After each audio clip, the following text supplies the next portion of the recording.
Hello दोस्तों, स्वागत आप सभी का मेरे यूट्यूब चैनल द संजय में। दोस्तों आज जो नई सीरीज से बात कर रहे हैं वो बात करें हम लेब बायगोस्की की। अब ये वाला जो टॉपिक है ये समझिए DSSS में और सीटेट में यूजीसी नेट में कंपलसरी आता ही आता है। ये ध्यान रखना है, ये वाला क्वेश्चन आपको 2 से 3 क्वेश्चन देके जाएगा। लेब बायगोस्की निवासी कहाँ के थे, कौन सा सिद्धांत दिया, जेडपीडी और एम को एक के बारे में बात करेंगे और इसके फोल्डिंग के बारे में बात करेंगे। ये वाली बात हमें यहाँ से ध्यान रखनी है। सबसे पहले हम बात करेंगे दोस्तों कि लेब बायगोस्की का जन्म कब हुआ था, तो आपको बता देना 1896 में हुआ था। कब हुआ था? 1896 में। और इनकी मृत्यु कब हुई तो आपको बता 1934 में इनकी मृत्यु होगी। तो ये वाली बात आराम से क्लियर हो चुकी है। लेकिन सबसे बड़ी बात यहाँ पर ये होती है कि लेब बायगोस्की ने सिद्धांत कौन सा दिया था, तो आपको बताना सामाजिक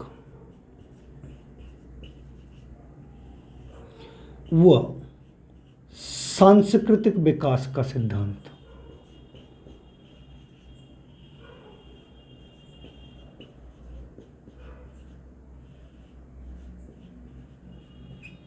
कौन सा सिद्धांत दिया था, तो आपको बताना सामाजिक और सांस्कृतिक विकास का सिद्धांत दिया है। अब मान लीजिए समाज से संबंधित जितनी भी क्रियाएं होंगी, जितने भी समाज में जितने भी फैक्टर आएंगे वो सब बायगोस्की से संबंधित आएंगे। अब यहां पर मैं आपको एक चीज बता दे रहा हूं, देखो मान लीजिए हम बात कर लेते हैं,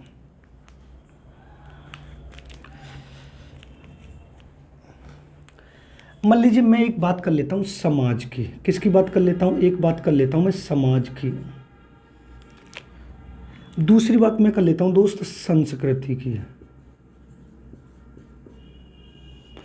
उसके बाद मैं बात कर लेता हूं रीति रिवाज की। किसकी बात कर लेता हूं? रीति रिवाज की। उसके बाद मैं बात कर लेता हूं सभ्यता की। उसके बाद मैं बात कर लेता हूं सामाजिक अंतःक्रिया की।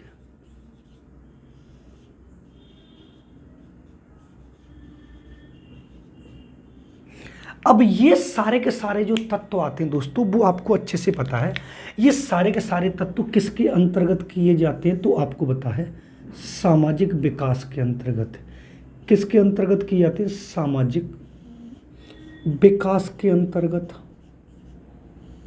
और सामाजिक विकास की जो बात की है वो किसने की है, तो आपको बताना लेब बायगोस्की ने की है। किसने की है? लेब बायगोस्की ने की है। यानी जब भी इनसे संबंधित कोई सा भी ऐसा शब्द आता है तो ये समझ लीजिए किसकी बात हो रही है, लेब बायगोस्की की बात हो रही है। क्लियर बात है। इससे पहले मैं बीच में आपको एक इन्फॉर्मेशन देता हूं। मान लीजिए आपको सीटेट की, सीडीपी की पेडागोजी और हिंदी की, यानी सीडीपी और हिंदी की पेडागोजी और DSSS की 100 मार्क्स की जो आपकी पेडागोजी आ रही है सेकंड पार्ट में, इसके नोट्स बिल्कुल अवेलेबल हैं। इसके अगर नोट्स आपको चाहिए, डिक्टो पूरा फंसेगा, ये मेरी गारंटी है। अगर इसके आपको नोट्स चाहिए तो आप इस नंबर पर कांटेक्ट कर सकते हैं 7217377533। इस नंबर पर कांटेक्ट कर सकते हैं। आपको DSSS की 100 नंबर की पेडागोजी सेकंड नंबर की जो पार्ट में आ रही है उसके पूरे नोट्स मिल जाएंगे और सीटेट का सीडीपी और हिंदी की आपको पूरी पेडागोजी मिल जाएगी। इस नंबर पर कांटेक्ट कर सकते हैं 7217377533 पे आप कांटेक्ट कर लीजिए। आपको नोट्स का मैं डेमो सेंड कर दूंगा। करना ओनली व्हाट्सअप है, ओनली व्हाट्सअप पे आप डेमो ले सकते हैं। अगर नोट्स पसंद आए तो आप नोट्स को परचेज कर सकते हैं, खरीद सकते हैं। ये वाली बात अच्छे से आप देख लें। इस वाले नंबर पर आप कांटेक्ट कर सकते हैं। क्लियर बात है। अब उसके बाद हम बात क्या कर रहे हैं, हम बात कर रहे हैं सामाजिक विकास और लेब बायगोस्की की बात कर रहे हैं। अब मैंने आपको बताया कि लेब बायगोस्की का जन्म कहाँ पर हुआ, तो 1896 में हुआ है। मृत्यु इनकी कब हुई, तो 1934 में इनकी मृत्यु हुई है। इनका सिद्धांत कौन सा था? सामाजिक और सांस्कृतिक विकास का सिद्धांत था। अब समाज, संस्कृति, रीति रिवाज, सभ्यता और सामाजिक अंतःक्रिया, इनमें से आपको कोई सा भी शब्द दिखाई देता है तो किसकी बात हो रही है? सामाजिक विकास की। और सामाजिक विकास की बात किसने की है? लेब बायगोस्की ने की। अब थोड़ा हम यहां पर समझते हैं। देखो समझना, बायगोस्की ने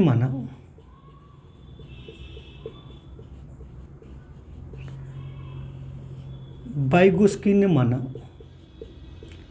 कि बालक के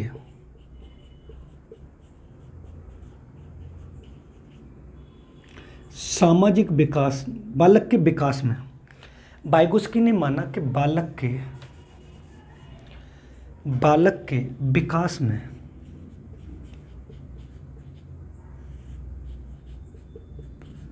सामाजिक विकास भी महत्वपूर्ण भूमिका निभाता है। महत्वपूर्ण भूमिका निभाता है।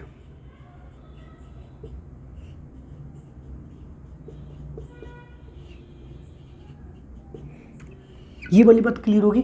जब भी वाइगोत्स्की की बात होगी तो समाज से संबंधित जितनी भी अंतःक्रिया होगी वो हमारी वाइगोत्स्की की बात होगी। ये वाली बात आपको अच्छे से क्लियर से पता होनी चाहिए। क्लियर बात होगी। लेकिन अब वाइगोत्स्की को समझने से पूर्व हमें दो चीज़ों को समझना। एक तो समझना एम को ए और एक समझना ZPD, तब जाके हम वाइगोत्स्की को समझ पाएंगे। देखो अब देखो यहाँ पर जब हम नोट डाल के पढ़ेंगे दोस्त, तो आपको सबसे पहले पढ़ना है MKO। अब इसकी फुल फॉर्म क्या है? More knowledge, KNOWLEDG other. अब दूसरी जो हम पढ़ेंगे वो पढ़ेंगे ZPD, जोन ऑफ प्रोक्सीमेंटल डेवलपमेंट। ये वाली बात आपको क्लियर पड़ेगी। और इसी को उन्होंने क्या नाम दिया है? इस ZPD को उन्होंने क्या नाम दिया? ये वाली बात आपको समझनी है। समीपस्थ विकास का सिद्धांत। क्या नाम दिया? समीपस्थ विकास का सिद्धांत। क्या नाम दिया है? अब समीपस्थ विकास का सिद्धांत क्या कहलाता है, इस वाली बात को समझना है। अब इसी की तर्ज पर वो स्कैफोल्डिंग भी लेके आए थे। समीपस्थ विकास का सिद्धांत ये कहलाता है कि मान लीजिए जब एक व्यक्ति, कोई भी ऐसा व्यक्ति होता है जो बिना किसी की सहायता से अपने लक्ष्य को प्राप्त आसानी से कर सकता है। मान लीजिए एक बालक किसी परीक्षा की तैयारी अच्छे से कर रहा है, लेकिन वो ढंग से तैयारी कर रहा है और अच्छे अच्छे सवालों को, अच्छी परीक्षाओं की तैयारी करते हुए वो किसी न किसी सवाल पर अटक जाता है। वो किसी न किसी सवाल पर अटक जाता है। अब उस समस्या का समाधान करने के लिए, जिस सवाल पर वो अटक रहा है उसका समाधान पाने के लिए वो खुद से जो ज़्यादा ज्ञानवान व्यक्ति है उसके पास जाएगा। मान लीजिए मैं हूँ, मैं सवाल कर रहा हूँ, मैं स्टूडेंट लाइफ जी रहा हूँ, लेकिन जब मैं किसी प्रश्न पर अटक जाऊँगा, किसी समस्या पर अटक जाऊँगा, तो मैं अपने टीचर से या मुझसे जो ज़्यादा जानता है उसके पास जाऊँगा और जो मेरी समस्या उसका समाधान करवाऊँगा। उसी को वाइगोत्स्की ने क्या नाम दिया है? उसी को वाइगोत्स्की ने क्या नाम दिया है? MKO। यानी अधिक ज्ञानवान जो व्यक्ति होता है, अधिक ज्ञानवान जो व्यक्ति होता है, अधिक जो ज्ञानवान व्यक्ति होता है वो उसके पास जाता है और अपनी समस्या का समाधान करवाता है। जब अपनी समस्या का समाधान करवाएगा तो जो अधिक ज्ञानवान व्यक्ति है वो क्या करता है? उसको थोड़ी देर के लिए कोई ना कोई सहायता दे देता है, अस्थायी रूप से जो सहारा देता है। उसी को वाइगोत्स्की ने क्या नाम दिया है? उसी को वाइगोत्स्की ने क्या नाम दिया? स्कैफोल्डिंग नाम दिया है। क्या नाम दिया? स्कैफोल्डिंग नाम दिया है। अब स्कैफोल्डिंग का नाम क्या क्या होता है? देखो, एक होता है पाड़, दूसरा होता है ढांचा, तीसरा होता है मचान, एक होता है पैठ, एक होता है चौखट और एक होता है चबूतरा। अब ये सारे के सारे नाम किसके हैं? स्कैफोल्डिंग के नाम है। किसके नाम है? स्कैफोल्डिंग के नाम है। और स्कैफोल्डिंग का वो आपसे ये भी पूछ सकता है कि इसका अर्थ क्या है? इसका अर्थ क्या है? तो आपको बता देना है, वयस्कों द्वारा छात्रों को अस्थायी सहयोग देना। अस्थायी सहयोग देना। मान लीजिए स्कैफोल्डिंग का शाब्दिक अर्थ मैंने आपको ये वाली बात बता दी। देखिए, जब बड़े व्यक्तियों द्वारा, बड़े लोगों के द्वारा छोटे लोगों को किसी समस्या का समाधान करते हुए थोड़ी देर के लिए कोई इशारा देना, सही रास्ते पर उनको लेकर आना और या अस्थायी सहयोग करना जिससे वो अपने लक्ष्य और उद्देश्य को प्राप्त कर सके, उसको उन्होंने क्या नाम दिया? स्कैफोल्डिंग नाम दिया है। लेकिन स्कैफोल्डिंग ऐसे नहीं आया। स्कैफोल्डिंग के लिए पहले MKO को आना, मोर नॉलेजेबल अदर कौन, यानी जब एक अधिक ज्ञानवान व्यक्ति होता है, जब एक अधिक ज्ञानवान व्यक्ति होता है उसके पास जब एक बालक अपनी समस्या का समाधान लेने के लिए जाता है, जब वो थोड़ी देर के लिए उस बालक को, अधिक ज्ञान वाला व्यक्ति जो होता है, ज्यादा जो ज्ञानवानी होता है, उस बालक की समस्या का समाधान करने के लिए थोड़ी देर के लिए उसे कोई ना कोई समस्या से रूबरू कर, समस्या का समाधान करके उसे कोई ना कोई एक सहायता दे देता है, तो उसको स्कैफोल्डिंग नाम देने के बाद फिर उसमें किसका विकास हुआ, फिर उसमें विकास हुआ जेडपीडी का। किसका विकास हुआ? जेडपीडी का। और उसको नाम क्या दिया है? समीपस्थ विकास का सिद्धांत नाम दिया है। समझने का तात्पर्य यह है कि जब स्कैफोल्डिंग की बात होगी तो किसको लगाएंगे? वाइगोत्स्की को। और स्कैफोल्डिंग के नाम कितने? पार, ढांचा, मचान, पैट, चौखट, चबूतरा, जिसका मेन उद्देश्य होता है छात्रों को इशारा देना, सहयोग देना, अस्थायी थोड़ी देर के लिए मात्र कुछ न कुछ ऐसा सहायता देना जिससे वो सही रास्ते पर आकर अपने लक्ष्य को प्राप्त कर सके। लेकिन मैंने आपको ये वाली बात बता दी कि स्कैफोल्डिंग ऐसे नहीं आ गया, स्कैफोल्डिंग के भी पीछे कहानी थी। कहानी क्या थी? एम को ए। जब एक बालक किसी समस्या पर अटकता है, जब उस समस्या का समाधान करने के लिए अपने से अधिक जो ज्ञानवान व्यक्ति है उसके पास जाता है, उसको वाइगोत्स्की ने क्या नाम दिया है? एम को ए, मोर नॉलेजेबल अदर दिया है। जब वो समस्या का समाधान हो जाता है, थोड़ी देर के लिए उसका समाधान हो जाए, तो उसको स्कैफोल्डिंग नाम दे दिया। और जब ये सारी समस्या का समाधान हो जाता है तब उसमें किसका विकास होता है? तब उसमें जेडपीडी का विकास हो, जोन ऑफ प्रॉक्सिमल डेवलपमेंट, यानी समीपस्थ विकास का सिद्धांत होता है। सिद्धांत उन्होंने कौन से? सामाजिक और सांस्कृतिक विकास का सिद्धांत। समाज शब्द आए, संस्कृति शब्द आए, रीति रिवाज, सभ्यता, सामाजिक अंतक्रिया, कोई सा भी एक शब्द आए वो राइट आंसर हमको कौन लगाना? वाइगोत्स्की लगा देना। क्लियर बात है। अब आते हैं हम दोस्त यहाँ पर वाइगोत्स्की की अवस्थाएं। अब हम अवस्थाओं की बात करेंगे वाइगोत्स्की की।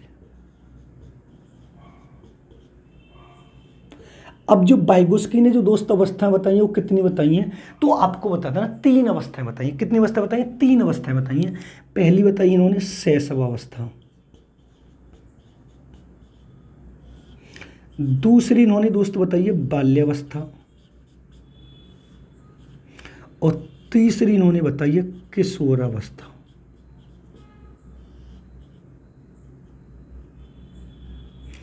अब इन तीनों अवस्थाओं को हमें यहां पर पढ़ना है। 3 अवस्था कौन कौन सी, इनके बारे में हम थोड़ा जानकारी करेंगे। और किशोरावस्था से पिछले सीटेट में मोस्टली शिफ्टों में क्वेश्चन पूछा गया। मैं आपको फिर भी बता रहा हूं, आपको वाइगोत्स्की 100% 2 नंबर दे के जाएगा, चाहे आप DSSS में बैठे, चाहे CTET में बैठे, चाहे यूपी टेट में बैठे, चाहे सुपर टेट में बैठे। अब आपसे पूछे वाइगोत्स्की की अवस्थाएं कितनी है या सामाजिक विकास की अवस्थाएं कितनी है, तो आपको बता देने 3 अवस्थाएं, शैशवावस्था, बाल्यावस्था, किशोरावस्था। अब वो आपसे ये पूछेगा किस अवस्था में वाइगोत्स्की में बालक में सामाजिक विकास प्रारंभ नहीं होता है, तो आपको बता देना इसमें सामाजिक विकास प्रारंभ नहीं होता है। सामाजिक विकास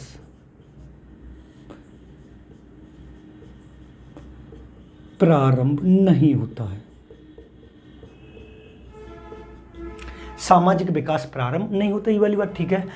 अब आपसे कि बाल्यावस्था में, तो बाल्यावस्था में बालक का सामाजिक विकास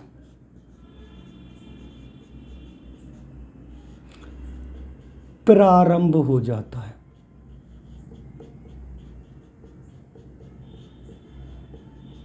और इसी की तर्ज पे बाल्यावस्था को समूह की आयु, गैंग एज के नाम से भी जाना जाता है। किस नाम से जाना जाता है? गैंग एज के नाम से जाना जाता है। और बालक में सामूहिकता की भावना प्रारंभ हो जाती है। लेकिन वो आपसे ये पूछेगा किस अवस्था में बालक किसी समाज का सक्रिय सदस्य बनता है, तो आपको बता देना है समाज का सक्रिय सदस्य।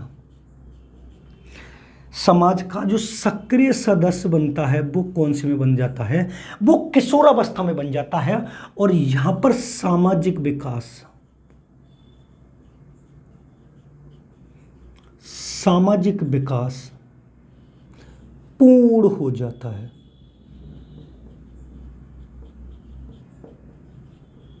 क्या हो जाता है? तो यहां पर जो है वो सामाजिक विकास कैसा हो जाता है? पूर्ण हो जाता है। अब आपसे ये पूछेगा कि वाइगोत्स्की की कितनी अवस्थाएं, तो आपको बताना 3 अवस्थाएं। कौन कौन सी? शैशवावस्था, बाल्यावस्था, किशोरावस्था। वाइगोत्स्की किस अवस्था में बालक में सामाजिक विकास प्रारंभ नहीं होता है, तो आपको बताना है शैशवावस्था में। वाइगोत्स्की किस अवस्था में बालक में सामाजिक विकास प्रारंभ हो जाता है और बालक समूह में रहना और गैंगेज के नाम से जाना जाता है, तो आपको बता देना बाल्यावस्था। वाइगोत्स्की किस अवस्था में एक बालक किसी समाज का सक्रिय सदस्य बन जाता है? कौन सा सक्रिय सदस्य बन जाता है। और ये वाला जो क्वेश्चन है सीटेट की मोस्टली शिफ्टों में जो पिछला वाला हुआ है उसमें पूछा गया है। ये वाली बात मैंने आपको अच्छे से बता दी थी। अगर ये पूछा किस अवस्था में बालक का सामाजिक विकास पूर्ण या उच्च हो जाता है, तो आपको किशोरावस्था बता देनी है। लेकिन ये वाली बात क्लियर होगी।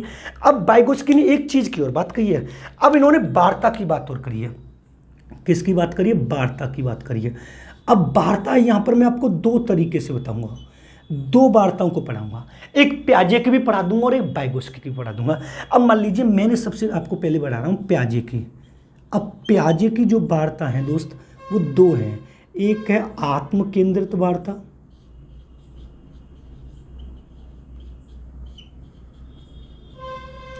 और दूसरी है व्यक्ति केंद्रित वार्ता।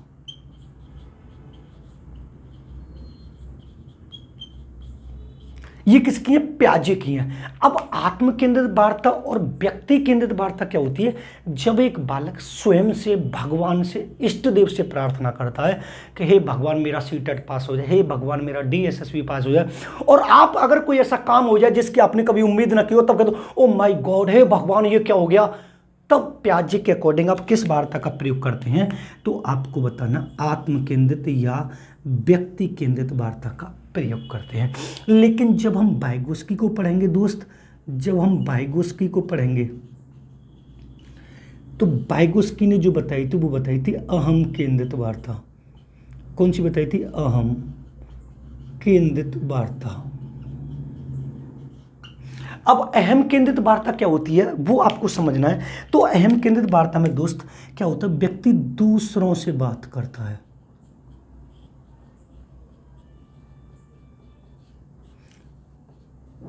व्यक्ति दूसरों से बात करता है, वो कौन सी वार्ता कहलाती है? अहम केंद्रित। तो हमें किसकी ज्यादा पढ़नी है? अगर वो वाइगोत्स्की की पूछे तो अहम केंद्रित, और प्याजे की पूछे तो आत्म केंद्रित या व्यक्ति केंद्रित वार्ता होती है। ये है दोस्तों पूरा वाइगोत्स्की। आप इसका स्क्रीनशॉट ले लीजिए, फिर मैं आपको एक बार और पूरा समझा दूंगा। समझाया मैंने बहुत अच्छे तरीके से, समझना। मान लीजिए सबसे पहले वो आपसे ये पूछेगा, एक और बात होता है आपसे ये भी पूछ सकता है कि वाइगोत्स्की कहाँ के निवासी थे, तो आपको ये भी ध्यान रखना है। अगर वो आपसे ये पूछे, जहाँ पर छूट गया, अगर वो आपसे ये पूछता है कि वाइगोत्स्की निवासी कहाँ के हैं, अगर वो आपसे ये पूछते वाइगोत्स्की निवासी कहाँ के हैं, तो आपको बता देना रूस के निवासी हैं। कहाँ के? रूसी निवासी, ये ध्यान रखना। अब समझना लेव वाइगोत्स्की का जन्म कब हुआ, तो आपको बताना 1896 में हुआ। मृत्यु कब हुई उनकी? 1934 में हुई है। कहाँ के निवासी है? रूस के निवासी, और मनोचिकित्सक माने जाते हैं। सिद्धांत कौन सा दिया? सामाजिक और सांस्कृतिक विकास का सिद्धांत। अब मैंने आपको बताया समाज, संस्कृति, रीति रिवाज, सभ्यता और सामाजिक अंतःक्रिया आता है, तो बात किसकी होगी? सामाजिक अंतःक्रिया, सामाजिक विकास की, और सामाजिक विकास से संबंधित कौन है? लेव वाइगोत्स्की है। अब वाइगोत्स्की ने माना कि बालक के विकास में सामाजिक विकास महत्वपूर्ण भूमिका निभाता है। अब सामाजिक विकास का दूसरा नाम मैंने आपको पढ़ा जेड-पीडी, लेकिन जेड-पीडी से संबंधित मेरे दोस्त एक और आता है MKO, मोर नॉलेजेबल अदर, जो अधिक ज्ञानवान व्यक्ति होता है उसी की तर्ज पर स्कैफोल्डिंग को लाया गया। स्कैफोल्डिंग का दूसरा नाम मचान, ढांचा, चौपट, पाड़ और चबूतरा, ये सारा है। और इसका मेन उद्देश्य होता है किसी बड़े व्यक्ति या वयस्क व्यक्ति द्वारा अपने से छोटे व्यक्ति को किसी समस्या का समाधान करने के लिए थोड़ी देर के लिए जो सहायता दी जाती है वो हमारा क्या कहलाता है? वो हमारा स्कैफोल्डिंग कहलाता है। उसी की तर्ज पर फिर उसको नाम दिया गया जेड-पीडी। मान लीजिए आप किसी लक्ष्य को प्राप्त करना चाहते हैं, आप किसी सवाल पर अटक जाते हैं, तो आप अपने से बड़े टीचर से पूछेंगे ना, जब वो आपको थोड़ी देर के लिए उस समस्या का समाधान कर देगा तो उसको नाम दिया स्कैफोल्डिंग। स्कैफोल्डिंग हो जाएगा तो फिर समीपस्थ विकास का सिद्धांत कहलाएगा। ये वाली बात क्लियर होगी। अगर ये पूछे वाइगोत्स्की की अवस्था